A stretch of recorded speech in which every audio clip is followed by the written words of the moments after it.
ต้นดูจากต้นนี่ดูอยู่บ่เข้าต้นบ่ ข้าวต้นสีเดือนได้นี่ดีใจมันดีใจเนาะ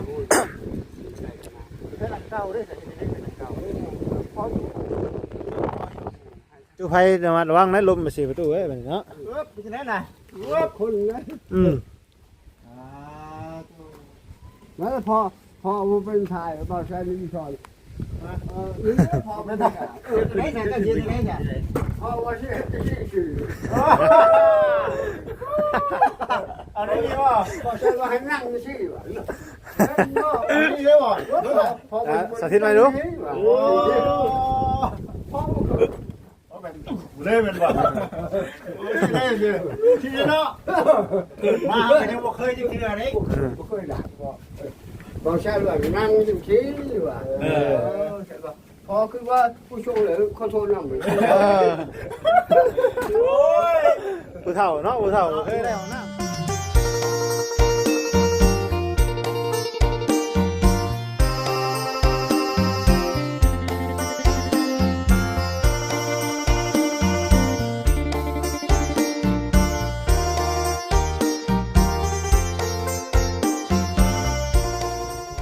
นี่เนาะบรรยากาศตอนค่ำๆเด้อพี่น้อง FC อยู่ที่เฮือนพ่อเฒ่าโจยเนาะข่าวดีอีกแล้วเนาะทางพ่อเฒ่าอาโจยเนาะเด้อหนาวบ่หนาวบ่ฝากไว้ ฝากไว้ โดย โอ้หนาวเนาะ อย่าเสียแล้ว อย่าให้มันเสียเลยเนาะ โดย สบายดีเด้อสบายดี แล้วก็กล้าได้อยู่ ใช่บ่ตา มาตาเมื่อเลยได้มาตาบ่นะแม่เนาะเอามายังอ่ะ บอกรับ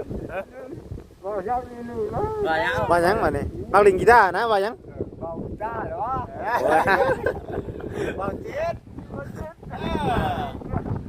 สิล่ะคุณบ่สำคัญนี่เนาะ บอกคิด มันว่าบุญเผยครับบ่เสียนได้เนาะคือน่ะจักแท้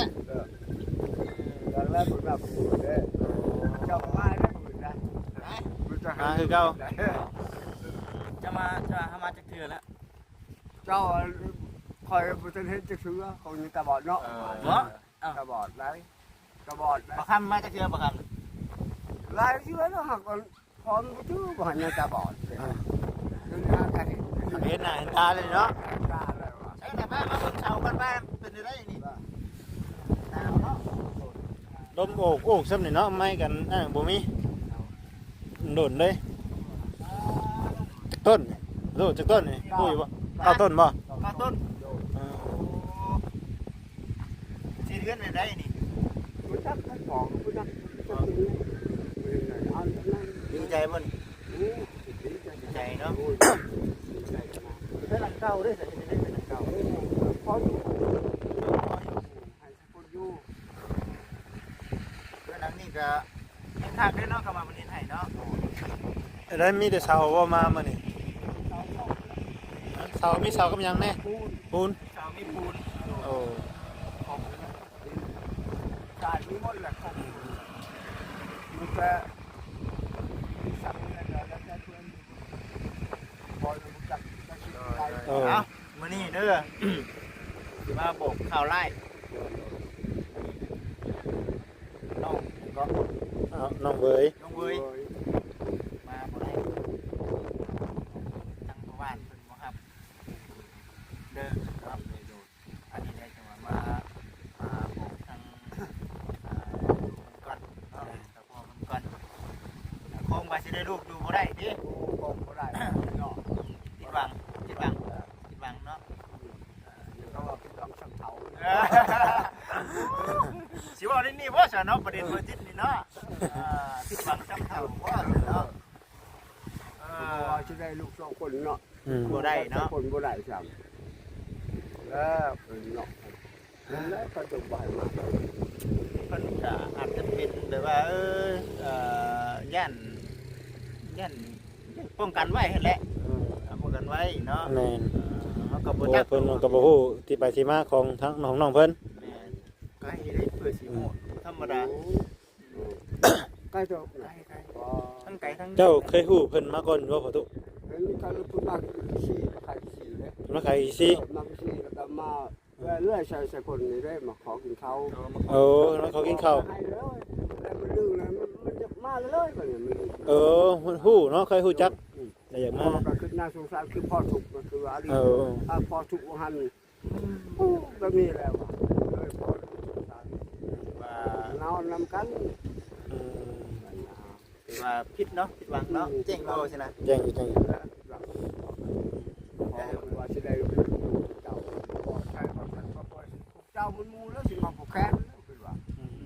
ที่ว่าจะได้รูปเลยว่าสิมาผูกแขนได้เนาะ โดย ผูกแขนทำเอาเนาะ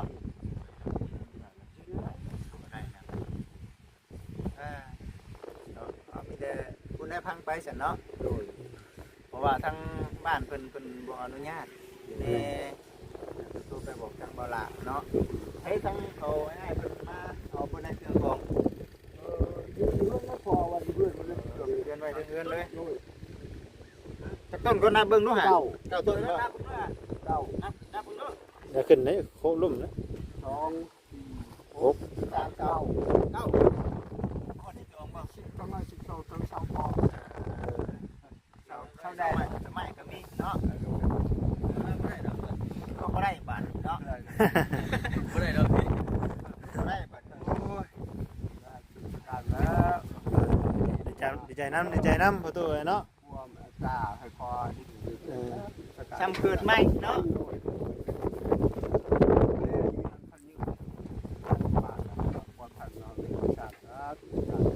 จ้าตุเนาะ ซ้ำเกิดใหม่ประชันพี่น้องเอ้ยไปพี่ไปดูสิสิหนาวเนาะ ไปไปแล้ว น้ำได้นี่ เอาไปแล้ว แม่นบ่ เอาไปแล้ว ไปตัวบ่ เอาไปตัวแล้วยุงไปเอาเลยนะวันนี้ยังไม่เชื่อยังเปียกอยู่ แม่นบ่นี่มาอยู่นี่อยู่นี่อยู่นี่ เฮ้ยเบาเสียงหน้านั่งตีนกี่ได้ตู้เอ้ย เนาะ โย ก็ไม่คงไม่ใครน้ำแน่เนาะ ทำติดทะเลยัง โอ้คักเนาะ อยู่เยอะอยู่ ลุมของน้ำของในแม่มื้อนี้ให้ทั้งอันน่ะพ่อจ่อยนะเลาะเบิ่งก่อนเป็นไรมื้อนี้คือเลาะเบิ่งตัวนี้บัดนี้มาเลาะเบิ่งอันน่ะห้องน้ำภาษาบ้านพ่อเอิ้นว่าได อะไรก็ วิดแปะฮะ วิดแกะ วิดแปะ วิดแปะ วิดแปะ แกะ วิดแกะ วิดแปะ วิดแกะ วิดแกะ วิดแปะ วิดแกะแกะ วิดแปะเนาะเอ้ยเนาะ ยากเนาะ เอิ้นยาก วิดแกะแกะ มาพี่บัดนี้โอ้คักแท้นี่เนาะโอ้ตัว ตัวจุไผ่ระวังนะลมมาสิประตูเอ้ยบัดนี้เนาะ เป็นจังได๋น่ะ คนนะ ตัว แล้วพอมันเป็นถ่ายบอลแซนนี่ชอนนี่พอไม่ได้ ไหนๆก็สิได้จ้ะ พอว่าชื่อ เอาได้บ่ บอลแซนว่าให้นั่งชื่อวะ นี่เลยบ่ สาธิตมาดู โอ้พ่อแบบเลยเป็นบ่เลยเด้อที่เนาะมาก็ยังบ่เคยจังเทื่อเด้ ไม่เคยด่าบอลแซนว่านั่งชื่อวะพอคือว่าผู้ชมเลยเขาโทรนำไป โอ้ย ผู้เฒ่าเนาะผู้เฒ่าเคยได้ห้องน้ำพี่น้องเลย เคยได้ของน้ำ มีแต่ซักมาเท่าเขาป้าเขาลง กักๆวันนี้เนาะ ป้าเอามาระวังลมตี ลมแห้งแค่นี้เนาะปิดหลังได้เลยอ่านแล้วนะโดโอ้มาขายได้นี่ได้ป่ะฮะเจ๋ง ได้ เนาะ อยู่ได้ยังเจ๋ง มื้อนี้ ถือว่า เห็นเพิ่นนำพาอย่างนี้มาบอกให้ ปูน ทรายเสาบอกทรายครบเลยไปหา บ่ได้เนาะ ไม่เจอสั่งว่าช่างที่มาแล้วมือเด็ก สร้างขึ้นมาโยบ่มันตั้งบ่ สร้างเพิ่นมาจัดการให้เห็นบ่ โดน3 คน สร้างน่ะ นี่แล้ว สร้าง3 คนบ่สร้าง โดน สร้างในบ้าน บ้านนี้ทำเรา ค่าจ้างช่างนี่มีแล้ว เพิ่นเราแล้วก็เขาบ่ใช่เราเองเพิ่นจะแสดงเพิ่นเราพอกับบ่ฮู้ อะไรก็ตามแต่เนาะ โดย แล้วก็ดีเนาะแล้วเป็นพ่อเนาะ โดย เอ พอเพื่อนจะพอผมเข้าใจแล้วพอกัน ผมใครก็เก่าหลาย โอ้ว่าหันนี้ได้ก็ลบสิกะตัวเล่นจะว่าสิตกแท้กับบ่ตก ตาก็บ่ค่อยเห็นทุ่งตะกี้เนาะ ตาก็ไม่ถูก ได้ยินแต่เสียงสังกะสีต่ำอยู่ มันจะต่ำถ้าไปขายไปยังกะพอลงป่าได้บ่แซนบ่เก็บเอาล่ะ ไปใช้เก็บ เก็บเอา กินเพียงเนี่ย ก็พอแบบขมากได้เลยขมากมันบ่อยู่บ่หันมันจังมันสัญญาณเลยก็หลังตั้งสัญญาณนะจับว่าโอ้เพิ่นคอยอยู่ เจ้าเพียงเข้าเอิ้นพิษบ่ตะกี้ เขาไปปุ๊บ แล้วก็เอาสังกะสีเป็นสัญลักษณ์เนาะ โดย ตุ่มต่ำเพื่อเพื่อนคอยและอยู่หันมาได้ แม่น บอกใช้บ่สิบ่ใช้ไปเรื่องบ่จักเถื่อโอ้บ่จูงมาตายปุ๊บเถื่อนว่ะ เนาะหักมันนี่คือล้มมันนี่บอก จัก มาเมื่อใดล้มมันนั่นพี่น้องเลยเป็นนี่แหละเนาะ ลม คือล้มแท้มาเมื่อนี้เนาะ เพื่อเนาะเอามาบ้านโลเนาะล่มเพื่อ หรือว่าเพื่อนนี่เบ้าอยู่ว่าจังเม็ดคุณจังเม็ด พอบ่ฮู้ บ่จักเนาะ บ่จักใช่ไหมบ่จักเอา คือเว่าพี่น้องเนาะเป็นบ้านดังแรกเลยแหละที่แบบว่าโอ้ อยู่ในหมู่บ้านนี่ ทางชาวบ้านก็สิแบบว้าวต้องดีใจนำโอ้เราคือเป็นนั่นแล้วบ่ซั่นจากเฮือนน้อยๆคือเฮือนใหญ่แท้ป่านนี้ ตกใจเลยเนาะชาวบ้านตกใจเลย ชาวบ้านก็ตกใจ ถือว่าดีขึ้นหลายเนาะมา พม่าก็ควรพม่าก็ควร ปัจจุบันนี่ก็ถือว่ามี แบบนี้แหละ มีที่ทางเป็นของตัวเองเนาะ ควรบ่นี่เขาบ่ควรก็บ่ควรบ่เงินพอไปเลยว่า บ่มีดอกติ วันนี้ตัวเล็กก็บ่ลงเงินพอกันมองว่า ออกบ่ได้ดอกรถเฮาตัดไปอยู่ มันหนาวเข้าไปนั่งอยู่ในก่อนเพิ่นว่าบ่จิตว่าพุ่นแหละว่าเดี๋ยวมื้อนี้พากันพุ่นแหละไปนอนบ้านพักนำหมู่ก่อน แรงเนาะ มาจะแม่ครับจะกินน้ำพุ่นแหละ สินอนอยู่กันตู้กันคือ ยันพูดกันนะยันพูดกันนะนะ กันกล้องนะ กองเลยว่ะ มันขึ้นเลย อ๋อ ให้กูไปสอบเข่าเลย อ๋อน้ำเล่นไปเลยทางจะให้นอนอยู่ป่ะ โอ้ใส่นอนเลยยังไงมึงเลยนอนจะคุณได้คุณ อุ่นเนาะ แต่มื้ออื่น ผ้าพ่อกันอยู่คันนอนนี่ โอ้ได้ ได้อยู่เนาะ ฝากครับ โอ้ บ่แซนกับ โอ้เนาะ เอาหลานนะ เอามื้อหน้าประตูเอ้ย เอา ได้ ก่อนสิเว้าสุดรวมผมจำก่อนลูกชื่อว่าจังได อะไรนะลืมแล้วบ่จิต มาสิจ้าบ่ดีเด้ ลืมแล้วสิกันลืม ลืมแล้ว เงยเช้านี่คือว่าบ่าวกับปูนะโอ้จำได้ซะเนาะ บ่ดีเด้ ช่วยกับพ่อมีเนาะ บ่ดีเด้ โดยบ่เป็นหยัง เว้าคำ พ่อครับ เอ้ย มันสิชื่อว่าพ่อครับเนาะ เอาใหม่บัดนี้ว่าหยัง ไม่เอา เบาคำ ปูนะ ปูนาแล้วก็เบาตา โมเมนต์ เบายังไง บอจิต เบาจริงขอโทษ โอ้ยเนาะ เอาเป็นหยังประตูเนาะ เอาว่าหยอกกันไปพี่เราไปวางมามื่นเนาะแล้วมื่นท่านมาถามชื่อโบจ้างหนึ่งสิมากินข้าวน้ำเด้ไม่เด้คำโบชื่อนี่สิกินข้าวน้ำบาทนี่ ชื่อว่าแล้วจุดไว้จุดไว้ มาก็มื่นมาอีกลืมอีก จุดไว้จุดไว้จุดพอ คือว่าดีใจน้ำเด้อพอเด้อทุกอย่างรับใจไปเลยออกมาจากใจมัน ลมแท้ มีแบบไหนย้อนว่าครอบครัวเราลำบากเนาะเป็นยังไงครอบครัวคนจะคนลำบากแล้วก็จะเป็นบ้านเมืองมูเมื่อกี้อนาถาดิ โอ้ยพอก็ เพิ่นให้มากกันรักษาไว้เนาะ ค่อยมาใกล้มาใกล้ รักษาไว้ มันเป็นเลือดเป็นชาติเลยนี่มันหกเบิดเลย อันนี้เปลี่ยนเบิดบัดนี้เนาะ เบิดไป โอ้สีทางเรากว้างเติบเลยบัดนี้มาวันนี้นะ เปิด ว่าเป็นแม่พี่น้องก็บ่มาสู่เขาให้ยังกินได้ใครได้กินกันมันบ่มีพี่น้องทุกข์ ทุกเพิ่นว่าบ่ดีมีเพิ่นจึงว่าพี่น้องเนาะลุงป้าเพิ่นจึงว่าหลานลูกหลานยังเอ้ยติ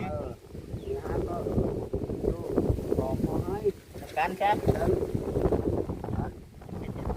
เจ้าของจะขอน้ำหมูแน่เนาะ คือว่าอนาคตผมบอกคือว่าเอาลงมาเป็นลูกครับย้อนว่าจะได้เป็นลูกแล้วคิดงาน เพราะว่าคิดว่าตัวเองเคยทุกข์มาก่อนว่าซั่นเนาะ พอทุกข์มาก่อนทำมันก็เท่าไปหาขอชาติมันก็เป็นลูกกับผาพอย ขึ้นไปนี่กับน้องเพิ่นน่ะ โดนเมื่อไหร่จะหันเงินเลยจ้ะพอจะหันเงินเลยว่า ชาวบ้านเพิ่นได้ พอบ้านโทรว่ามาไว้เด้อว่าขอร่วมข่าวอ่ะพอบอกบอกกันไปไม่ได้ที่ว่าพอกับบุ้งนะ แล้วมีข่าวพวกลูกมาว่าบ้านหน้าละ แม่นตัวนี้เฮาสิไปเว้าทางชาวบ้านเพิ่นบ่ได้เด้อพี่น้องเด้อเพราะว่าเอาว่าขออนุญาตซะคือทางพ่อนี่ฮู้จักอยู่แล้วเนาะแต่ว่าแบบคือสมมุติแบบคือเฮานี่ใครก็ตามแต่เนาะอยากมาอยู่นำเฮาอยากมาอยู่นำเฮาทั้งที่เฮานี่บ่จักว่าบุกไปทางอีกเขานี่เป็นแนวใดสิเอามาอยู่เฮือนนำนี่มันก็อยากคิดหลายอยู่ได้เนาะไปหันไปนี่มาเฮาบ่ได้หาผิดชอบบัด แม่นเจ้าสิครับใครสิรับผิดชอบติเป็นหันเป็นนี่มา เอาเจ้าเอามาดิฉันนะ นั่นแหละ ระวังดูหันเด้อบ่คำเด้อเจ้าไปยืนง้อยหันซะ เอาถือว่าได้แล้วบ่บ่เห็นนะ 15 เอาแต่ว่าจะนำเนาะเดี๋ยวจะนำได้ดอกบ่ทำเลยเนาะแล้วเฮาก็เดี๋ยวสิได้พากันเมื่อมื้ออื่นเพิ่นสิได้มาเยี่ยมมายามมันนี่ก็ถือว่าเด็กลาให้ทรายปูนเสามีครบหมดแล้วโอ้มันก็คักซะแล้ว เนาะ มันเหมือนว่าผิดหวังซ้ำเท่าได้นี่ เพิ่นว่าสบายซ้ำเท่า ดู สาธุเนาะพ่อเนาะ เอาดีได้เนาะ ดีเป็นงานสุสานปอดก็ได้ทำบุญร่ำรวยคุณนอนคุณหัดพันดีหล่นสุข นั่นแหละไปเลยเอามาเดี๋ยวมาเอาเสียงหน้าบัดนี้ก็ได้เดี๋ยวพอเด้อสิได้ขอตัวมือได้ สิได้ไปดีมีแห้งปลอดภัยเด้อปลอดภัยเด้อ มื่น ทุกสิ่งทุกสายให้ดีมีแห้งเด้ ตื่นน อ อนหนาวแล้ว หนาวแล้ว อยู่ตารางหนาวได้นี่เนาะ เอาโอเคพ่อสบายดีอยู่ดีมีแห้งคุณทั้งน้องเพิ่น ก่อนอื่นกับเบิ้งไปหาน้องเพิ่นก่อน พี่น้องเอ้ย ปูนกาสิงเนาะ สิ่งสีเขียว สีเขียว ทางบ่เซ็นเพิ่นเอามา บ่แสนพูนนี่แหละนี่คือจะเป็นเฮือนครัวเพิ่นพี่ได้เบิ่งนี่คือบนสิเบียกเพิ่นมาจูนี่บ่ระวังเด้อลมซับเนาะเฮ้อดังเฮ็ดหยังล่ะ ดังสิปีไทย พิงพักกันอยู่นี่ก็ได้เฮาอยู่เด้ เพราะว่าต้นมุกชราก็อยู่ไกล บ่เป็นหยังมันบ่เป็นหยังอยู่เฮาพี่นี่อยู่นี่ได้อยู่เฮาก็บ่แม่นได้อยู่พี่น้องเอ้ยมันบ่ได้ว่านั่นปานใดเพียงแต่ว่าก่อนเฮาสินอนเด้ออันน่ะน้องไสพลก่อนเฮาสินอนเฮาต้องเอาน้ำเนาะเอาน้ำมามอดเดียวกันกับบ่จิตอยู่เฮือนนั่นแหละบ่จิตอยู่เฮือนก็เวลาเฮาพิงก็เฮาก็พิงแต่ว่าเวลาเฮาบ่อยู่เฮาเอาน้ำมามอดไว้อย่าสะระใจคือเว้าเนาะนี่แหละพี่น้องเอ้ยเนาะพิงไฟบ่เด้อพอเด้อพิงไฟเด้อหนาวโอ้แม่นเนาะยังบ่ถึกตาว่าซั่นตุ้มผ้าเอาซั่นเนาะ ตุ้มผ้าห่มเอา ตุ้มผ้าห่มเอานี่เด้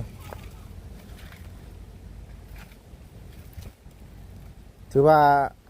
โอ้ดีขึ้นหลายเนาะน้องสายผลเนาะดีขึ้นหลายอันนี้เราผู้ใหญ่เพิ่นเฮ็ดให้อันนี้คือเพิ่นให้ปลูกผักปลูกมีได้นี่เนาะสวนผักก็มีแล้วบัดเท่านั้นมีแต่ว่าฮ้อนยามปลูกผักได้อยู่แล้วบ่า ได้อยู่ มีแต่ปลูกนั่นแหละปลูกไว้ฮ้อนยามกินเฮาจังบ่ได้ซื้อ เลยแม่น แนะนำปลูกหมักแตงน้ำเนาะเดียวมื้อหน้าคันว่านั่นเดี๋ยวสิเอาหมักแตงแน่เป็นผักที่ว่าเฮากินกับข้าวได้เห็นแหละหมักแตงหมักเขือ แม่น พักกาดแน่พอได้หนึ่งเนาะ โดย พอได้หนึ่งกินกับโอ้ยคักปัญญังไปซะเด้อเดี๋ยวทั้งไงเมื่อก่อนเด้อโอเคสบายดีอยู่ดีไม่แห้งไปลวกเด้อ เดินทางปลอดภัย โดยเอา FC ทุกท่านเบาจิตเองก็สิได้ขอตัวจบคลิปก่อนอื่นก็ขอขอบคุณทั้งผู้รักผู้ใหญ่หลายๆเด้อสมช่วยทั้งคณะครอบครัวผู้เฒ่าอาโจยเนาะขอให้อยู่ดีมีแห้งปราศจากโรคภัยไข้เจ็บทุกประการเนาะคิดเงินขอได้เงินไปเด้อเถียงอ๋อนั่นบ่เจ้าได้นำหน้าโอเคสัตว์ FC ทุกท่านไปอยู่ดีมีแห้งเดี๋ยวพากันไปพักผ่อนก่อนผู้ใดไปเฮ็ดเวียกอยู่ห้องผู้ใดพี่น้องเอ้ยเนาะสำหรับคืนนี้ขอกล่าวคำว่าสบายดีเด้อพี่น้อง FC เด้อ